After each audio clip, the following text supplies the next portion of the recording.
Yay, Joyce. Hi, everyone. Hi, everyone. And hi to you, man. This is our first reader will be Steve Rood, which this is his second book from Omnidawn in about a year and a half. The man is hitting on all cylinders here.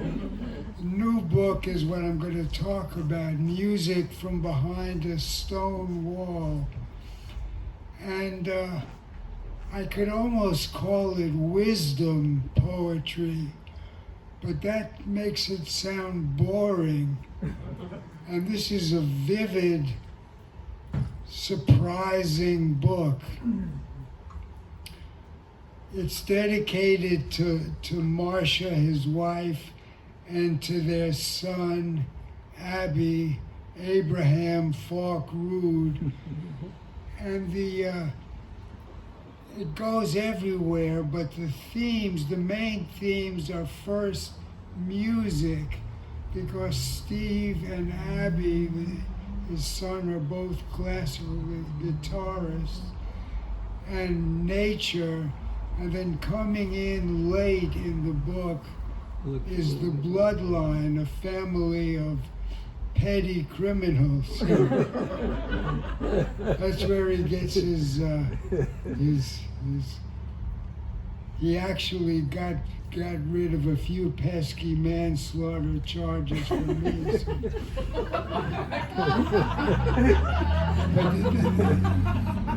This is a book. It's I wish I had it here and I could show it to you, but it's a book that you should pick up.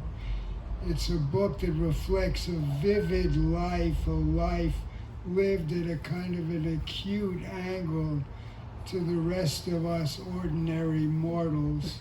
So let's give him a wonderful hand, Steve Rood.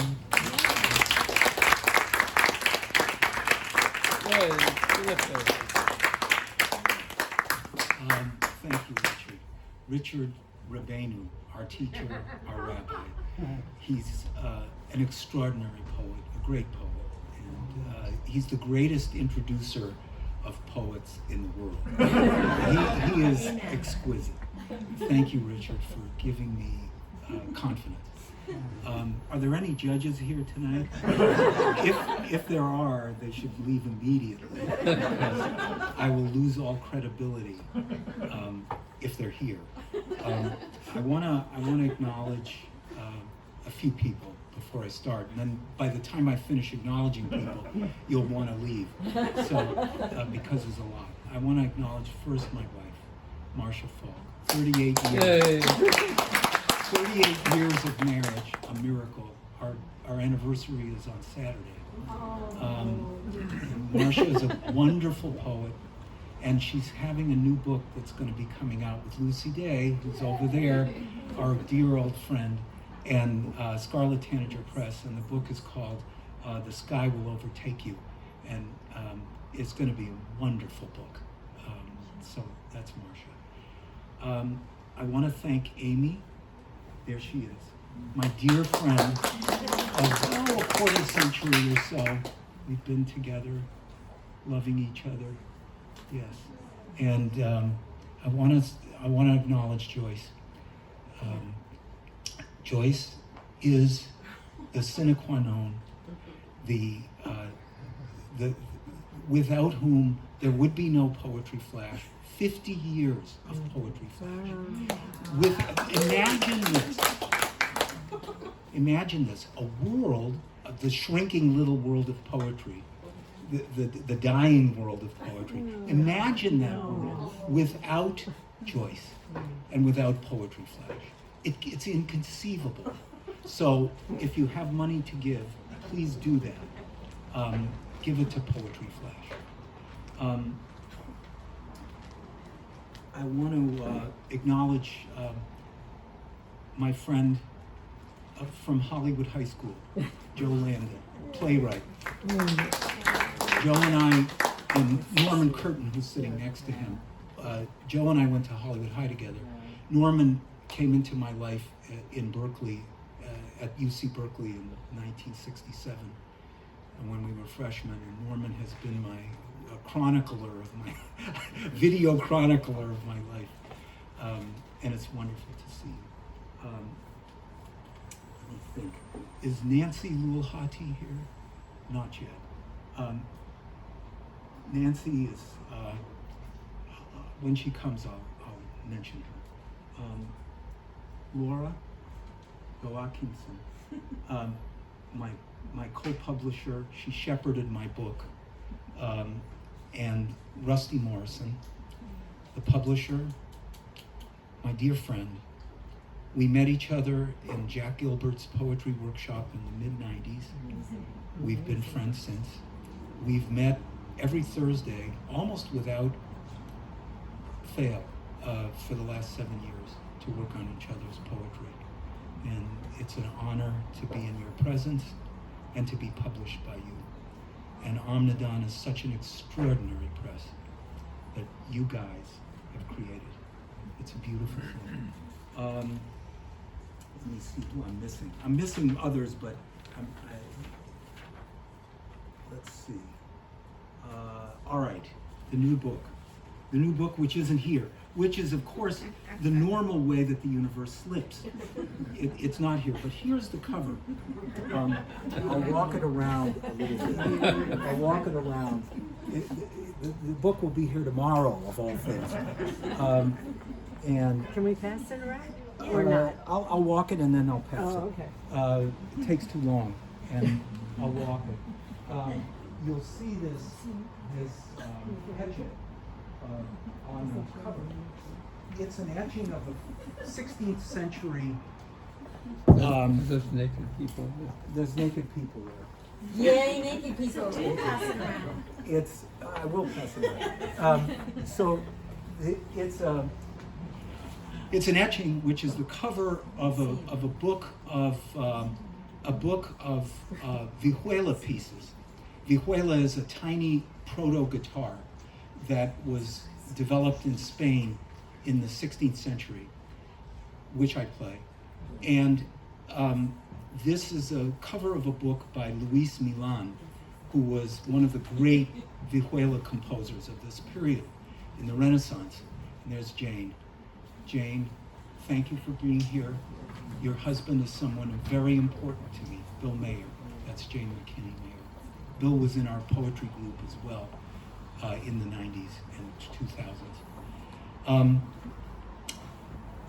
So this is an etching, and guess who it is? It's Orpheus playing to the animals, playing to the trees, and you'll see the little vihuela, which is this proto guitar, on this cover. This is the first book that Omnidawn published of mine, called Naming the Wind. A few of those copies are here. We'll work stuff out. I'll read a couple of poems from there. Let me begin. Did any judges show up? Yes. There's one. He's there. Please leave. I don't want to. I retired 2 months ago. Oh. All right. You can't imagine. I've tried a lot of lawsuits in my life. This is much more intense and scary than being in court in front of that gentleman. So, all right, let's begin. Memoir. My first teachers were a street lamp at dusk, the smell of dry sycamore leaves, and the supper bell. From them I learned loneliness, precursor to music. Then came rain, mist-like, followed by drops, short and round, teaching distinction within noise. Then came sunlight, dissolving clouds, teaching transparency. Then night sky, where I learned silence between notes. Wind taught momentum, dreams, dissonance. From language came the phrase. From moving leaves came touch. My last teacher was age, it taught me to remember. Attributes of music. God did not create music. His creatures, David, Orpheus, and Sappho did. Music commands nothing, is composed of forces that entangle ears, neurons, mystery. Sound stained by memory is music. What Gesualdo wrote 3 centuries ago shatters glass in my hands. It is the shatter I want. Conversation. If you insist on asking me how I am, I could say nothing, which is honest enough. Most honest is the music, a clear sea. On its skin, if I play the guitar strings as waves, the various weathers will erupt. At an angle, the eye penetrates to where black fish move in smooth procession, and below them, the blocks and columns of my ruined Acropolis. I'm sorry we're not Lady Gaga. It's just different here. It's not quite like that. By the way, I disavow everything I'm saying tonight, and I'm not responsible for anything you're hearing. Psychoanalysis. My psyche is a meadow of stones, surrounded by stone walls, rattling with crickets, and covered with starry and staghorn mosses, lichens, ferns, liverworts. Walls sheltering voles and garter snakes. My libido is warm stones hidden under clover and dung. My unconscious is plow-broken stones covered by hay. Every spring, new stones rise up from under the stone-ridden farm. I've dug and piled for decades. The walls are impermanent, disintegrating, restless, knocked over by cows. I've also built a cairn of stones, 12-foot-high cylinder, hidden in stands of the relentless maples. A dark column, fitted and trimmed. The cairn abides. Let's see. Ruin. Cocteau was asked what he would save if his house were burning. The fire. If my house were burning, I would save my guitar, even as the fire singed its body. I would smell the particular woods it was made of, there in Granada in 1962. Rosewood, ebony, spruce. I'd feel how the thin threads of nerves burn in my hands when I play the fantasias of Milan, the fugues of Bach. If the guitar had burned, I would still feel its warmth remaining as a stamp in the soft metal of my chest. I would keep the ruin of it near my desk so I could smell the residue of its shape as I typed how I would have burned with it. Let's see.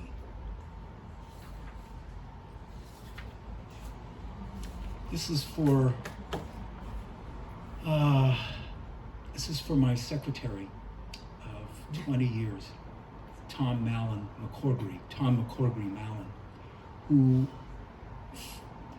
was my friend, my confidant, and the only reason I could practice law at the level of large firms.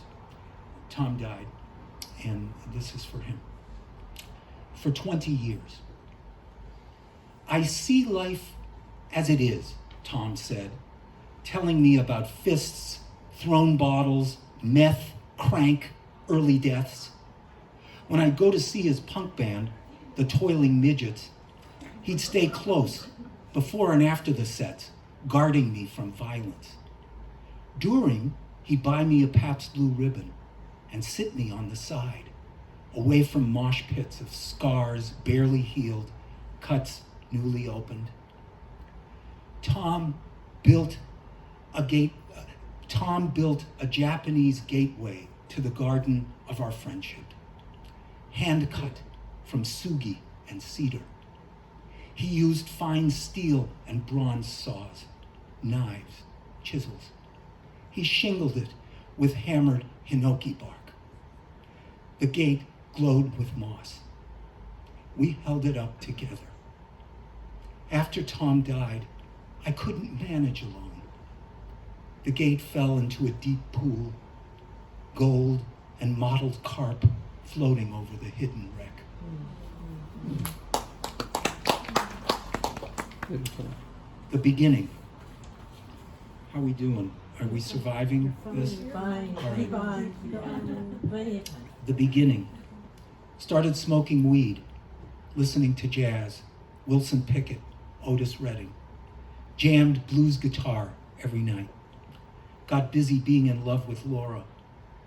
Slid behind on freshman assignments. Tried to catch up by combining many topics into one paper.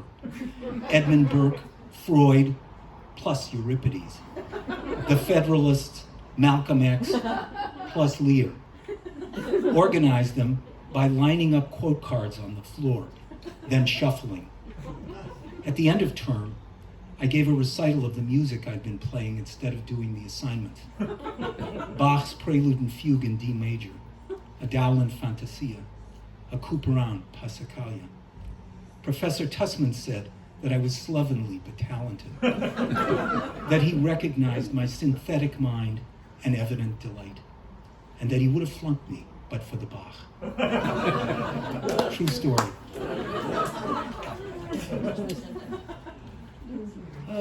Let's see. I don't want to tirchat hatzibor, burden the community. Keep going. We have all. Come on, Steve. All right, dear. We got all right, night. dear. Louis de Milan. This is the person that I was speaking about.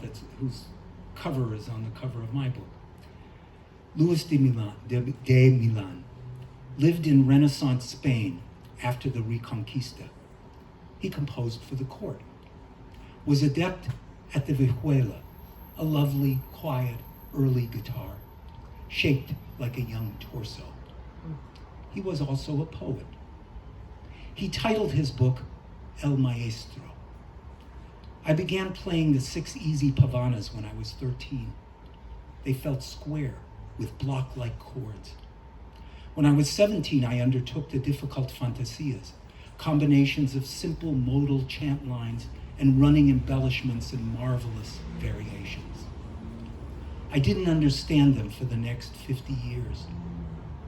When I turned 70, I slowed them down, allowed them. He wrote, "Now there came a wind." Let's see. Read them all. All right, here's one that you're gonna the execution will come shortly after this poem. Steadfast Oak.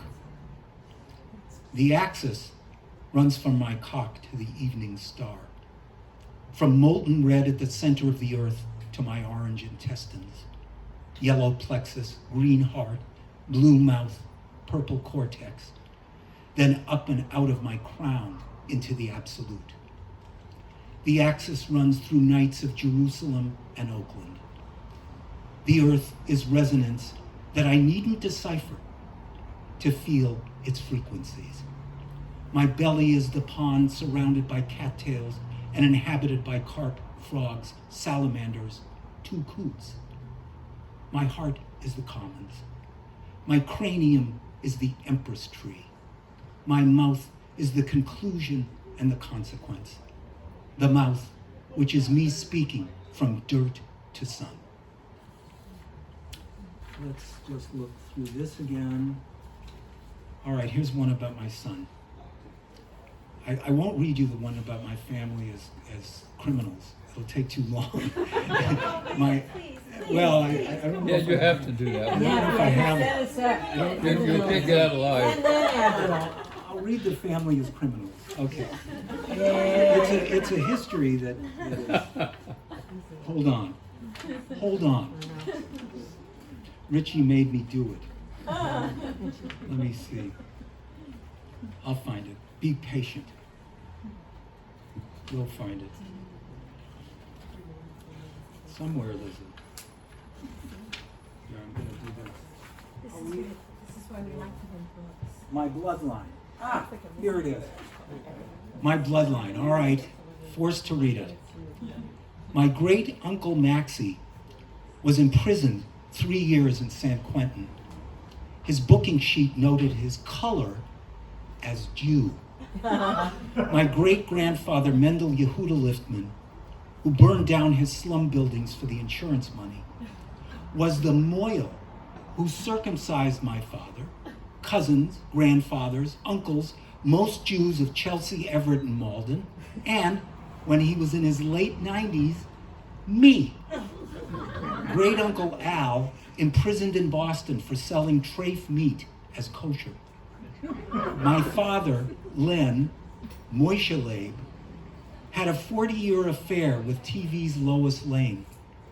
She visited him in the cancer ward when my mother left for the day. I, Chaim Shia, shoplifted books, cans of crab meat, whole steaks, and hid them in my booster pockets. Sorry, Your Honor. I began to play music in secret. No one in my genealogical line was a doctor, architect, scholar, lawyer. Many of the men were criminals or too lazy to be. I wonder about the people who do tests and find they are the 10th cousins of Mozart. Ralph Waldo Emerson III lived across the street from us in Hollywood. He married Dodo Dewey, Admiral Dewey's great-granddaughter. They had a tiki bar. They were nice to me and my sister. Doctors removed his brain tumor. He never read Emerson. All my cousins who remained in Igumen and Odessa after the Nazis invaded were shot into ditches they themselves were forced to dig. Okay, a little more. Not much. Plenty more. And then you have to read from the other book. Oh, yeah. All right, I'll start. No, don't do the Abby one. All right. Pushy. Thanks, Rusty. All right, this one is called geodes. You know geodes? They're the rocks with the things inside. We look for lumpy egg shapes, weighing their uncanny lightness, which might mean they're hollow with ingrown crystals. A tractor scrapes across the high desert scrub. Is it a mile away or 10? I love this heat, I say to my son at the Acton Country Store, where we've come to save ourselves with icy cokes. The man who overhears says, it's good to know what you love. Yes, I think. Worn away places, worn people who abide nonetheless. The rough skins of rocks that crack off to show milky agates inside. Abandoned gravel pits, a bleached creosote bush, stones that outlast soft things in their flourishing, sky blue flower cups rising out of cracked chert, the rabbit bounding through hot basalt beds, the furnace of noon crushing my face, looking down at wastes and up into vastness, so the middle can be exceptionally clear. Mm-hmm. Let's see, I'll just read another couple from this new book. Yeah, let's see. All right. Oh, Lord, bear with me. Let's see. All right, the absolute scale. I grew up in pure sunlight, green lawns, with the particular birds of a hot chaparral, under shady cottonwoods and sycamores, amid odors of laurel, sage, walnut, sumac. It was against those loose, imprecise things that I would measure everything else after. Paris and London did not smell like grass crisped in the summer heat of Hollywood. New York lacked the colors to penetrate my retinas. Just as Suzanne in high school was the measure of every mouth and mind I was to love until I married Marcia. After I wept hearing it at 13, Monteverdi's Lasciatemi morire was the gauge for all feeling in music. Everywhere is either a punctum into the sweet orange groves of adolescence or a mere study of interesting features. It is not that the places detached from the magnitude are less fine, it is that they are nothing. Now I'll read to you from this book, a couple more. Everybody's against AI, so am I. I'll read one. John Goodman, thank you. Conversation after the ballet. This is actually a conversation, or part of a conversation I had with a ballet dancer. One of my clients is dancers of the San Francisco Ballet, so I keep deeply in touch with the San Francisco Ballet. 27 bones of hand, 3 of arm, 26 of foot, chains of small bones, the remaining 94, and a vast flexuous musculature holding them, all impelled into flight. Music and the body. The job least likely to be replaced by artificial intelligence is principal dancer with the Canadian National Ballet. Nothing except the actual body is a body. The dancer is saying that a computer program learned how Beethoven was Beethoven. Maybe, I say. But can AI match a couple hidden in Temescal Canyon, moving smoothly under willows, circled by a hawk? No, she agrees. Can AI speak in the language of spring on the mountain? No algorithm can prove a ripe gooseberry, a whispering flax, sun-detonated lilies, odors, qualities of light, rhythms now hidden beneath memory, emerging from stiffness as one finds grace in an arm, matchless singularities. We look so small at table. 2 more. Let's see.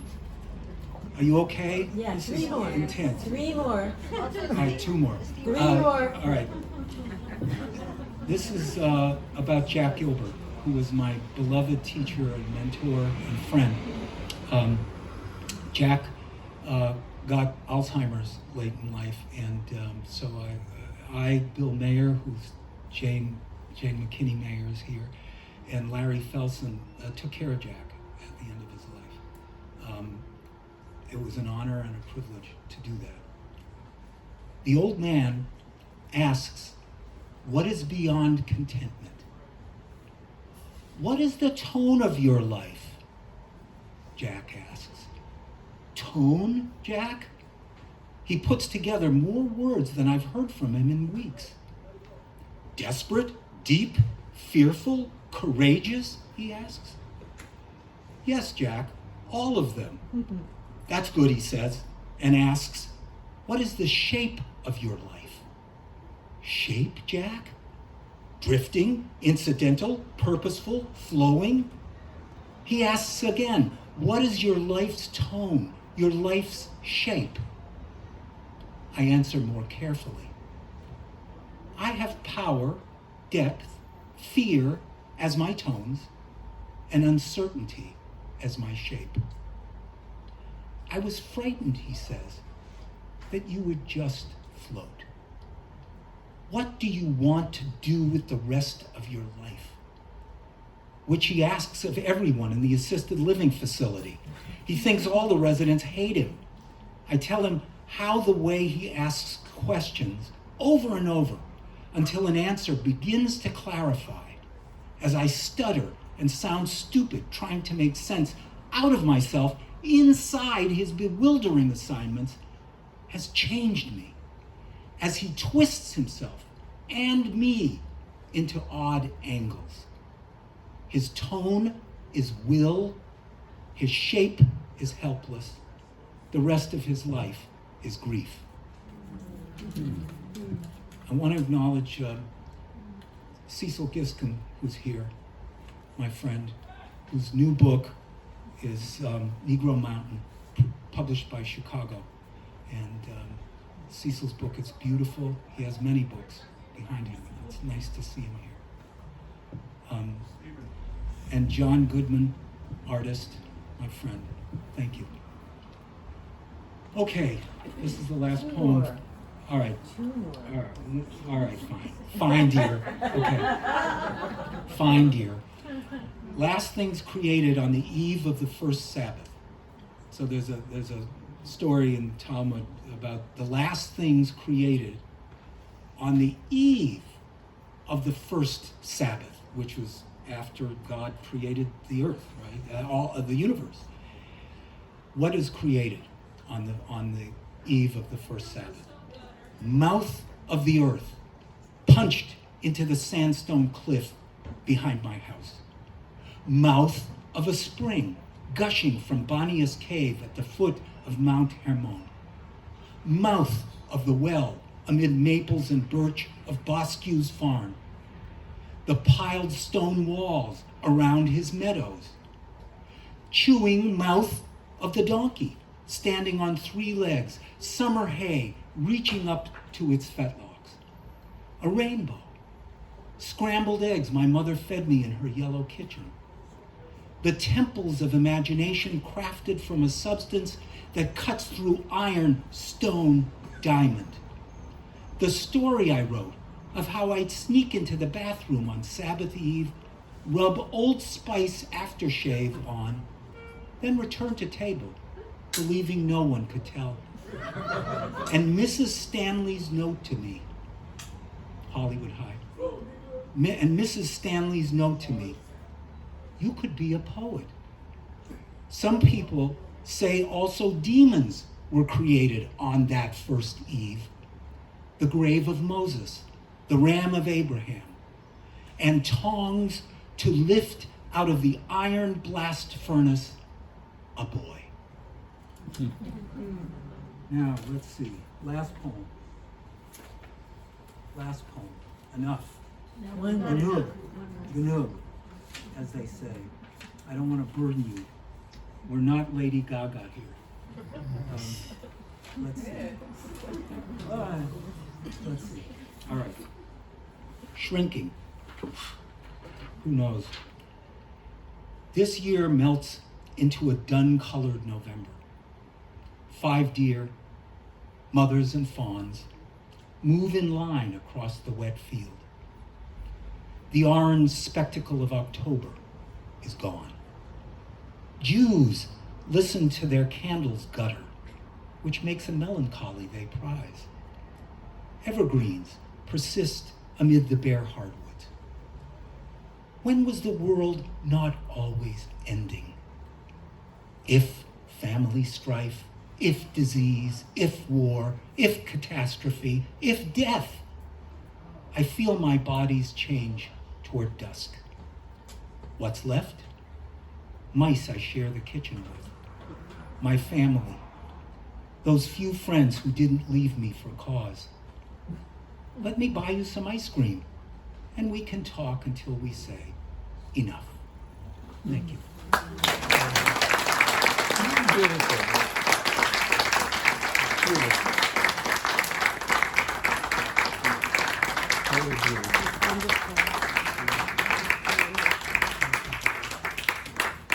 Steve Rood. Richie Silver.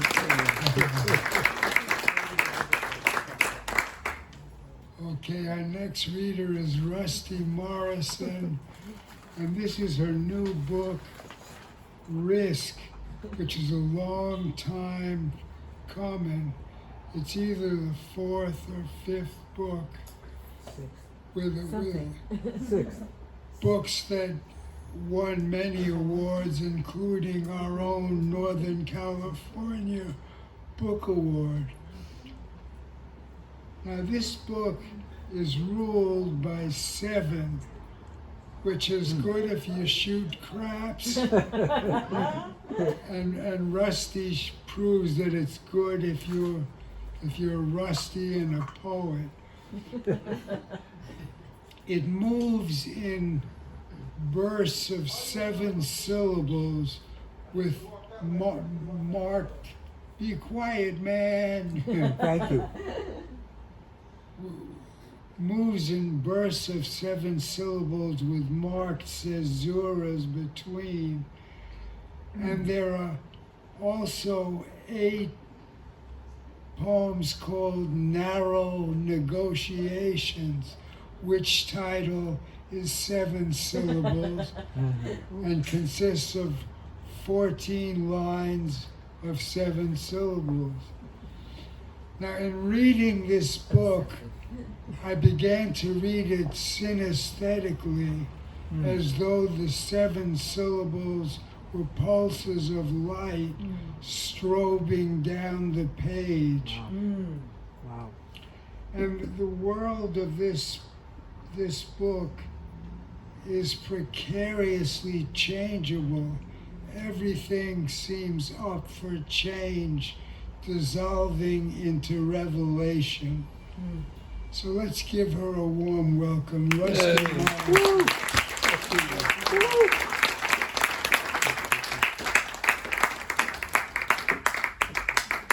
There's nothing in the world like being introduced by Richard Silver. I mean, if I could just take that feeling and carry it with me, I think that I would be a happier and more productive person. So I'm just going to try to carry Richard in my heart, take him with me. I'm so grateful, Richard.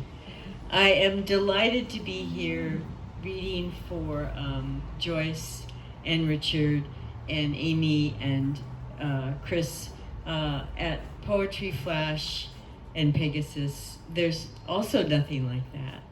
To stand here with people I love and new people whom I don't know and have this opportunity to read my poems and to read with Steve, whom has been a dear friend for so many years. I feel so lucky to have our poetry meetings every Thursday, nearly without fail, as we share each other's work.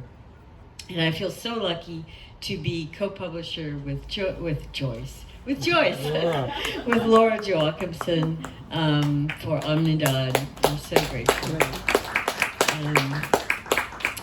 To have all you people here listening, it just means the world to me. Thank you. Thank you. And Joyce and I were talking, we couldn't remember, and Richard and I were talking how many years I was in Richard's class years and years ago. That's where I came into writing poetry. And then he suggested I go to graduate school, and while I was doing that, I was an editor for Poetry Flash, writing reviews, and so this is a real homecoming, and I'm grateful. I want to suggest that all of you just listened to Steve read that incredible book, Music from Behind a Stone Wall, and you can buy it. And we're bringing the books tomorrow, and you can leave a little note, and you can, on the note, write whatever you'd like Steve to write in the book, and they'll mail it to you. So it's almost like buying it tonight, except it comes to you in the mail, and it feels like, oh yeah, I waited a day or so, and now I get to have it. So that's a kind of, for me, waiting a little bit is part of the gift. So please buy a copy of the book if you'd like. I'll say a little bit about the constraint, although there's no way to compete with the way that Richard described it. But I'll just say that they are in 7-syllable segments. And for me, the 7-syllable segment, I write from a normative place. The ego has an idea about what it chooses to say, what it wants to say, but it won't fit in 7-syllable segments because I don't break words. And so they don't fit, it doesn't work, so then I have to back up and revise. and then I'll maybe get 2 or 3 or 4 lines working with caesuras, and then I get about halfway through the poem and nothing, and it won't work. So I have to back up and change everything before it to make everything work. And before I know it, the poem has become itself, beyond what my ego would have any idea to actually say. And it's kind of a spiritual practice. It's like when you're in deep meditation, everything changes for a moment. And so those of us who are writers know that space where life shifts when you're writing. So I'll read some poems.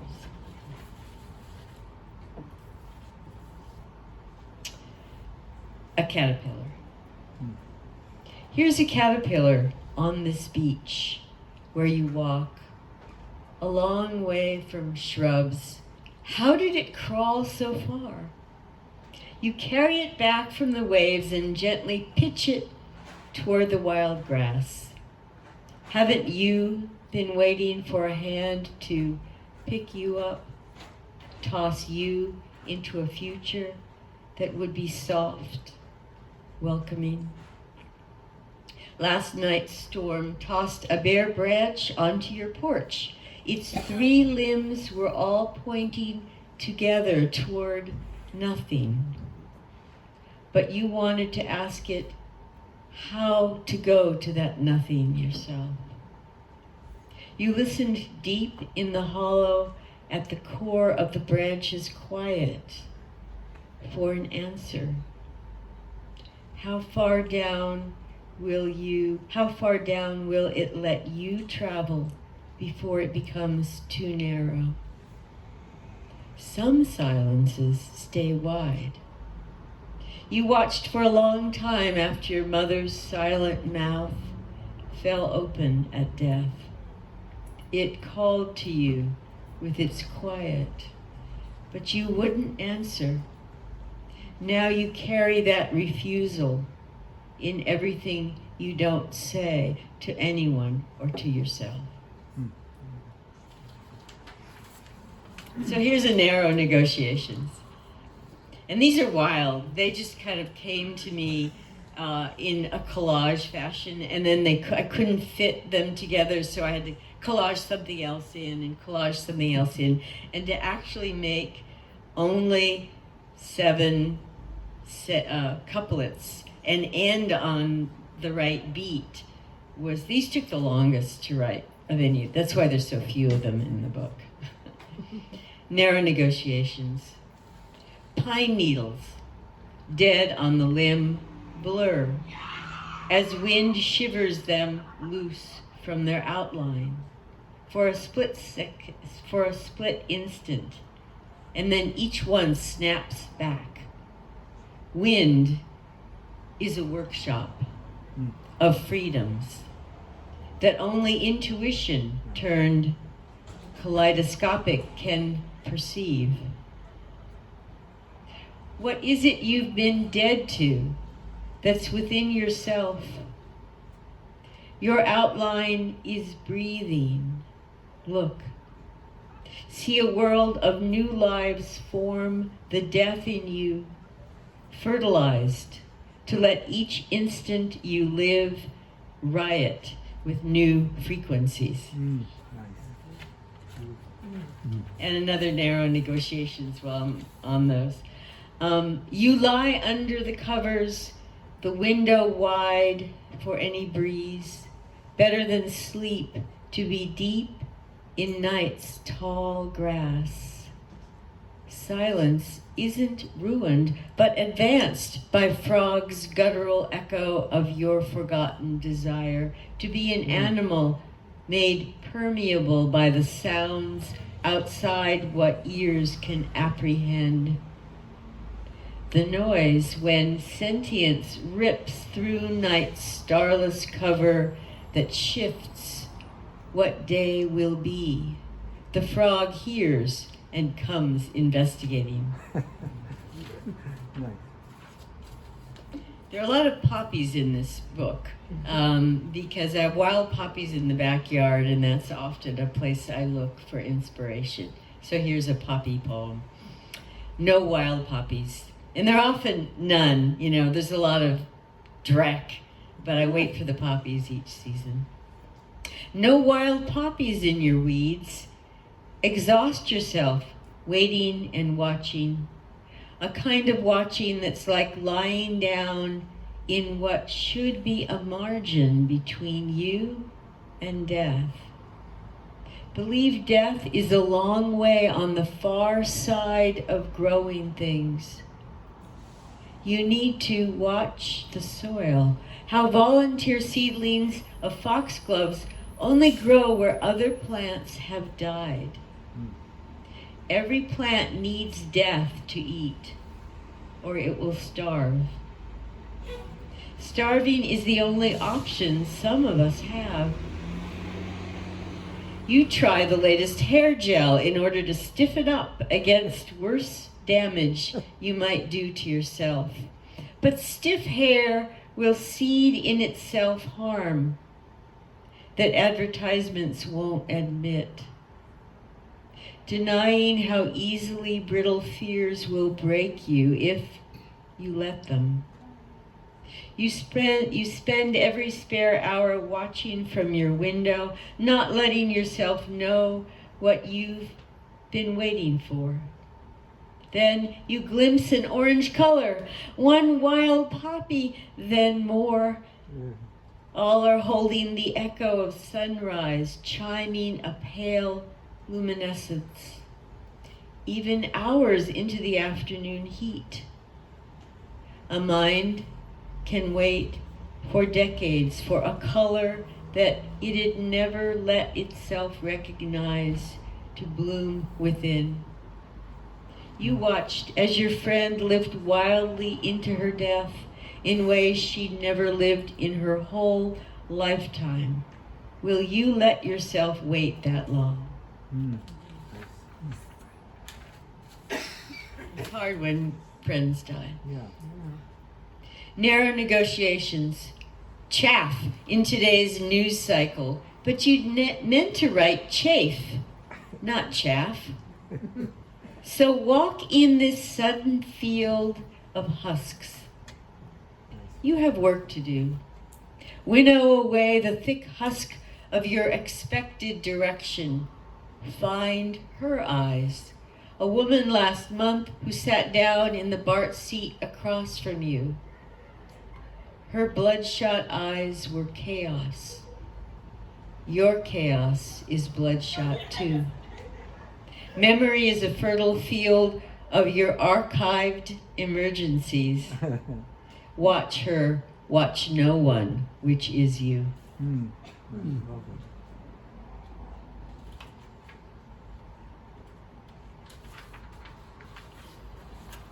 Okay, it's poppies again. You rub the just-picked poppy petal between thumb and first finger until orange is your prisoner. Just like squeezing yourself between one politic act and the next, leaving just trace color. Hard even to recognize as an adaptation you once thought would breed safety. But a compressed petal isn't pretty. Its pressure really, is that your ally? Does exerting force always put you in charge? You have sex under tight sheets just to feel how skin is such a thin containment for what's dispossessed inside you, as the sheets too easily give way. Orphaned in air, sometimes you close your eyes and spit over the side of the world, any world. Open your eyes and see there's dampness on your lover's face, residue of tears he won't wipe away. The air is thick with steam. It's a mirror of what bodies are, just heat and surrender. You are excess, but you don't know it. Will you feel it when you turn into pure static, sweetly pungent as heated tar? We're all hot under the surface, aren't we? Okay, one more. Narrow negotiations. It seems a risk to recall that you dreamt of a drumbeat in a fresh burial ground. The rhythm was a kind of receptor to find holes in the sky so as to vanish from the present to the past and find a safer way home. Gnats spin holes in the air and slip through them to where they just were. How much better if you could live each instant as if it were already behind you. Beautiful.